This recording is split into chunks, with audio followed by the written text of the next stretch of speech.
निवास स्थान और परमेश्वर का निवास करने का स्थान यानी पवित्र स्थान।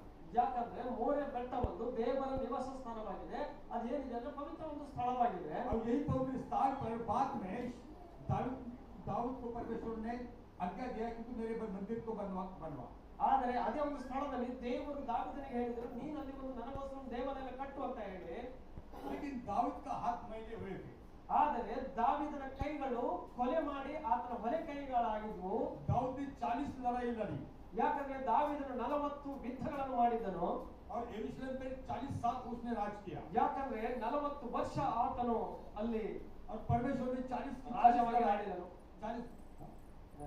40 लड़ाई उसको जीतने दी। ಯಾಕಂದ್ರೆ 40 ಸೈನ್ಯ ಜೊತೆನೂ ಆತನು ಹೋರಾಡಿ ಗೆದ್ದಿದವನಾಗಿದ್ದನು ದಾವೀದನು. उसके हाथ मैले हुए थे खून से। ಯಾಕಂದ್ರೆ ಆತನು ಯುದ್ಧ ವೀರನಾಗಿರೋ ಕಾರಣಕ್ಕಾಗಿ ಯುದ್ಧದಲ್ಲಿ ರಕ್ತದ ಹೊಳೆಯನ್ನು ಸಲ್ಲಿಸಬೇಕಾಗತ್ತೆ. ಅದಕ್ಕೆ ಆತನ ಹೊಲೆ ಆಗಿದ್ದ, ಹೊಲೆ ಅಂದ್ರೆ ಅಶುದ್ಧನಾಗಿದ್ದ ಒಂದು ಯುದ್ಧದಲ್ಲಿ ಆತನ ರಕ್ತವನ್ನು ಸುರಿಸಿದ ಎಷ್ಟು ಜನರಿಗೆ. इसीलिए दाऊद उस स्थान पर जा नहीं पाया। ಅದಕ್ಕೆ ಆ ಸ್ಥಾನದ ಮೇಲೆ ದಾವೀದನಲ್ಲಿ ಹತ್ತಲಿಕ್ಕೆ ಆಗೋದಿಲ್ಲ. ಯಾಕೆ ಆಗಲಿಲ್ಲ ಅಂದ್ರೆ ಆತನು ಮಾಡಿರ್ತಕ್ಕಂಥ ಕೊಲೆ ಅಪರಾಧಗಳು, मंदिर बांधने के लिए। ಯಾಕಂದ್ರೆ ದೇವಾಲಯ ಕಟ್ಟಲಿಕ್ಕೆ ದಾವೀದನಿಗೆ ಆಗ್ಲಿಲ್ಲ. इसलिए भजन संहिता 24 में पहले अपन पढ़ा था कि परमेश्वर के पर्वत पर कौन चढ़ी जाता है। ಯಾಕಂದ್ರೆ ಅಲ್ಲಿ ಪವಿತ್ರ ದೇವರ ಆಲಯದಲ್ಲಿ ಯಾರಾದ್ರೂ ಹತ್ತಿ ಹೋಗುತ್ತಾರಂತ ದಾವೀದನಲ್ಲಿ ಬರೀತಾರೆ. जिसका हृदय शुद्ध हो, ಯಾರ ಹೃದಯವು ಶುದ್ಧವಾಗಿದೆಯೋ, जिसके हाथ मलिन न हो, ಯಾರ ಕೈಗಳು ಶುದ್ಧವಾಗಿದ್ದಾವೋ, लेकिन उसके हाथ तलवार से रक्त से मलिन हो गए थे।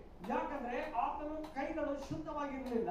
ಯಾಕಂದ್ರೆ ತಲವಾರ ಕತ್ತಿಗಳನ್ನು ಹಿಡಿದು ಎಷ್ಟೋ ಹೆಣಗಳನ್ನು ಆತನು ಬಿಡಿಸಿದ್ದ ಯುದ್ಧದಲ್ಲಿ, ಅದಕ್ಕೆ ಆತನ ಹಸ್ತವು ಅಶುದ್ಧವಾಗಿತ್ತು, ರಕ್ತದಿಂದ ತುಂಬಿತ್ತು. इसलिए पवित्र स्थान पर शुद्ध आदमी को जाना पड़ता है। ಯಾಕಂದ್ರೆ ಪವಿತ್ರ ಸ್ಥಳದಲ್ಲಿ ಯಜ್ಞವೇದಿಯ ಮೇಲೆ ಪವಿತ್ರವಾದ ಜನರೇ ಅಲ್ಲಿ ಹತ್ತಬೇಕಾಗುತ್ತದೆ. इसलिए वो मंदिर बांध नहीं पाया। ಅದಕ್ಕೆ ದೇವಾಲಯಲ್ಲಿ ದಾವೀದನಲ್ಲಿ ಕಟ್ಟಲಿಕ್ಕೆ ಆಗಲಿಲ್ಲ.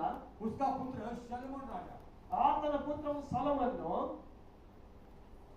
उसने 16 साल राज्य किया। ಆದ್ರೆ 14 ವರ್ಷ ಆತನ ರಾಜ್ಯವನ್ನು ಆಳದ. और 16 साल के राज्य काल में एक भी लड़ाई उसके हाथ से नहीं हुई। ಆದ್ರೆ 14 ವರ್ಷ ಆತನ ಆಳಿದ್ರು ಒಂದು ಯುದ್ಧವೂ ನಡೆಯಲಿಲ್ಲ ಅಲ್ಲಿ. शलोमोन नाम ये शालोम प्लस मन, उसका अर्थ होता है शालोमन। शालोम यानी शांति। ಶಾಲೋಮ್ ಒಂದು ಪದದ ಅರ್ಥ ಬಂದು ಶಾಂತಿ ಆಗುತ್ತದೆ.